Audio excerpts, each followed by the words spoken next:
Hindi ho napigilan ni Pangulong Bongbong Marcos na umiyak ng todo, humagulhol dahil sa nangyari dito sa ating dalawang kababayang Pinoy na nadamay doon sa pag-atake ng grupong Hamas sa Israel. Ito ho, tingnan nyo, iyak ng iyak.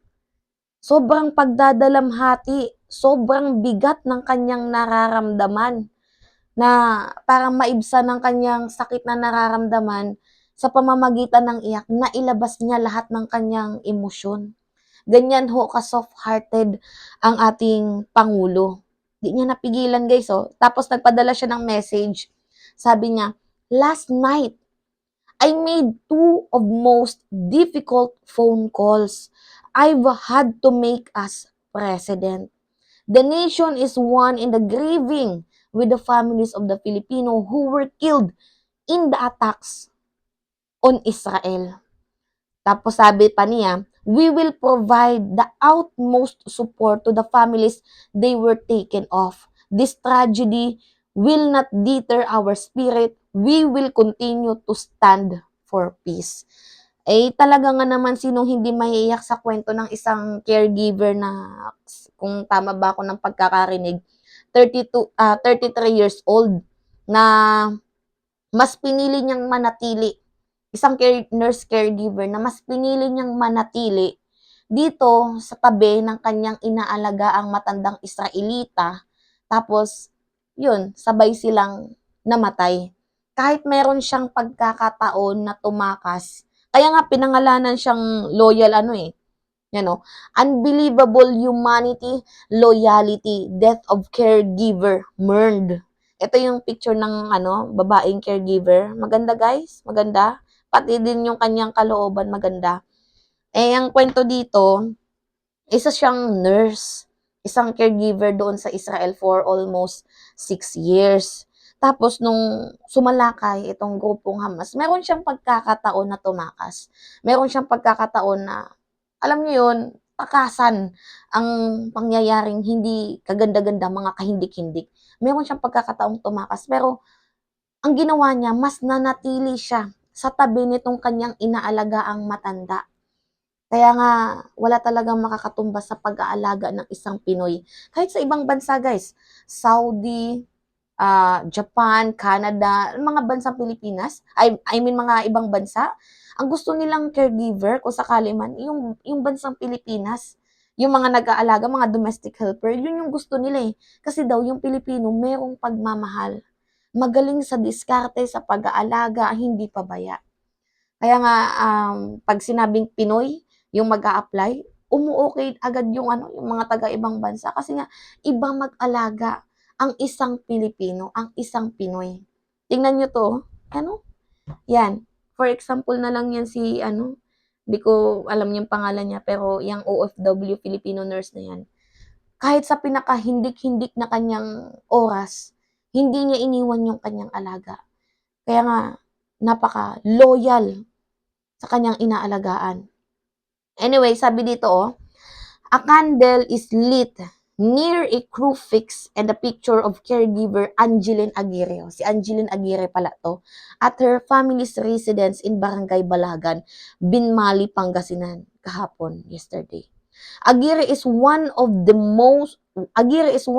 two Filipinos confirmed killed in Israel during the attack by Hamas over the weekend. Kaya nga ang simpatsya ng ating Pangulo ay dito sa mga Israel eh. Yung perception niya, dito tayo kampe sa Israel. Anyway, sabi dito sa balita, Marcos mates toughest call to families of slain OFW. Naiiyak na naman si Mima, kaloka. Grabe. Kasi imagine, 'di ba, yung mga kapwa natin Pinoy, sila yung may pa, alam niyo yun, may future pa dapat. Tapos maganda naman yung ginagawa nilang dito sa mundo. Tapos sila pa, bakit sila pa? 'Di ba? Sakit naman. Ano ba 'yan? By the way, guys, condolences nga pala sa mga pamilyang nasawi. Grabe. So, President Ferdinand Marcos Jr. spoke to the families of the Filipino So sabi dito, President Ferdinand Marcos Jr. spoke to the families of the Filipinos killed in the Hamas attack in Israel on Wednesday night and vowed to provide them with the help they needed. So si Martin Romualdez nga din guys nagpadala ng ng tulong yan oh. Nagbigay ng 1,000,000 mag-asawa. Mag-asawang Romualdez magbibigay ng 1,000,000 sa pamilya ng 2 Pinoy na nasawi sa Israel. 'Di ba? Goods ho, Martin. So sabi dito, last night, sabi ni Pangulong Bongbong Marcos sa call, sa Facebook page, last night I made sabi niya dito sa kanyang Facebook post, last night I made of the most difficult phone calls I had to make as president. Kailangan eh. The nation is one of the grieving of the families of the Filipinos who were killed in the attack of Israel. Sabi ni Pangulong BBM sa kanyang post. And then, we will provide the utmost support to the families they were taken from. So, the Department of Foreign Affairs, DFA, confirmed The Department of Foreign Affairs or DFA confirmed 2 Filipinos fatalities from the massive attack on Israel on Saturday. They have been identified as Angeline Aguirre, 32 years old, and Paul Vicente Castelvi, 42 years old from Pampanga. Both of them are caregivers. So ito nga guys, an Israel official extolled the bravery of heroism of Aguirre who showed unbelievable humanity when she chose to stay with her employer. Pinili niyang manatili sa tabi ng kanyang inaalaga ang matanda kaysa tumakas. Kaya nga, 'di ba, yung kanyang pagiging makabayan, pagiging makatao, talagang makikita mo nalikas yan sa ating mga Pinoy. So, sabi ni Fleur Hassan Nahum, the deputy mayor of Jerusalem said Aguirre had the chance to flee during the attack but showed loyalty by the remaining at the nearest side during the violence resulting in both of them being murdered by Hamas. O see? May pagkakataon siyang tumakas. May pagkakataon siyang iwan ang kanyang inalagaan para isalba ang kanyang buhay. Meron siyang pagkakataon na umalis, pero hindi niya ginawa. Dahil yan sa pagmamahal. Kasi kung ikaw caregiver, natural talaga sa puso mo na yung inaalagaan mo, napamahal na yan sa'yo. Matanda man yan, bata, napamahal na yan sa'yo. Kahit anong mangyari. Ito nga lang yung masakit, no? Caregiver ka sa ibang bansa, inaalagaan mo ang ibang tao, samantalang yung pamilya mo hindi mo maalagaan dahil kailangan mo kumita ng pera.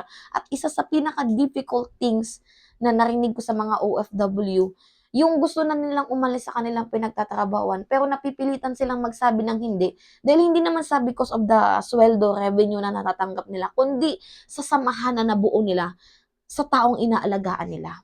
Ganun ho ka-soft-hearted itong ating mga kababayan. Gandang Pinay, guys. Ito, yan o, gandang Pilipina. Sayang. Sayang. Grabe. Sayang.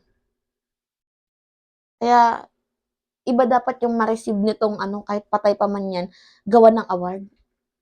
Grabe yung kanyang pagmamakatao. Yung kanyang pagiging bayani. Hindi lahat guys ng bayani, merong dinadalang kapa. Minsan yung iba, yung totoong bayani, yung caregiver, domestic helper, OFW. Yan yung totoong hero. Diba? The DFA said Aguirre had worked in Israel as a caregiver for 6 years, caring for her elderly patient Nira on Kibbutz Kfar Gaza. Nuhum said Aguirre showed unimaginable honor in the face of evil. So, in a Facebook post, Israel Ambassador Philippine Ilan Flus expresses condolences to Aguirre's family, whom he described as a hero who sacrificed her life to be with and protect her patient. Grabing pagpoprotekta sa kanyang inaalagaan. Sinakripisyo na ang kanyang buhay. Hindi niya iniwan sa kamatayan. Talaga nga namang hindi mo ma-imagine yung kanyang, 'di ba? Yan yung Pilipino, nakaka-proud. Kaya nga naiyak si Pangulong Bongbong Marcos nung narinig niya yung kwento nito ni Aguirre. Angeline is another victim of brutal attack of the Hamas terror organization, sabi ni Floss said. Castelvi who was to become a first-time father when his wife gave birth later this years was killed in a bomb shelter. Ito naman yung nakakaiyak din sa dalawang Pinoy na namatay kasi tatay ito eh, padre di pamilya. Sino na yung mag-aalaga sa mga ano? Sino yung kikilalaning tatay? Yung tatay nagtatrabaho ng maayos, tapos biglang mamamatay. Diba? Ang asawa, sino yung kakapitan nila? Talagang pinaka-darkest moment of their lives itong balitang nangyari sa kanila. His parent Nick and Lalina told ABS-CBN their son was supposed to visit the Philippines in the December for the first time since he started working in Israel 5 years ago. He was really the only one supporting us, and his sibling, his nieces and nephew, Nick Catelvi, said in a Filipino, if only he were given a chance, what he really wanted was for us have a good life. Yung nagtrabaho ka para sa ikabubuti ng pamilya mo, tapos yung nangyari sa'yo, kasawian. Kakaiyak. Before working in Israel, Paul Vincent worked as a caregiver in Saudi Arabia for 10 years. Saudi Arabia sila, tapos nung lumipat sa Israel, doon siya nakikila ng buhay. Lalina said Paul Vincent was still in touch with his wife, and he and his companions took shelter from a barrage of rockets. That was the last conversation they had. That when he said they were already there in the bomb shelter. Then someone was knocking on the door of the shelter. That was 9:30 in the morning. And that were their last conversation. Yung pinakamasakit, yung nagka-call mo, tapos inatake, patay. Yung masakit. 'Di ba? Kausap mo ang taong mahal mo na nasa ibang dayo ng mundo habang nanganganib ang buhay. Wala kang magawa kasi malayo ka. 'Di ba? Isa sa pinakamasakit yan, nararamdaman ng kanyang asawa. On Tuesday, Paul Vincent wife informed his family in San Pedro, Pampanga of the killing. God forgive me. I said, what is that? Why did you take him from me? Lahat naman tayo siguro kapag namatayan, mapapatanong tayo na, Lord, bakit siya pa? 'Di ba? Aabot talaga tayo sa puntong magtatanong tayo ng ganyan. Pero wala. Kailangan nating tanggapin yung, 'di ba, yung sitwasyon, realidad. Mahirap man mag-move on, pero keep moving forward para na lang sa anak na iniwan niya sa'yo. And susuportahan naman kayo ng ating government. Kahit 'di ba, suportahan kayo ng government, doon pa din yung pain eh. Doon pa din yung sakit, pero wala tayong magagawa. Nandiyan na eh. All we need to do is accept the facts. And although hindi natin mapo-forget yung pain, pero let's keep moving forward. In the wake of Saturday's bloody attack and Israel's swift response, many foreign nationals, including Filipinos, are stranded in Gaza, which is now under a complete blockade.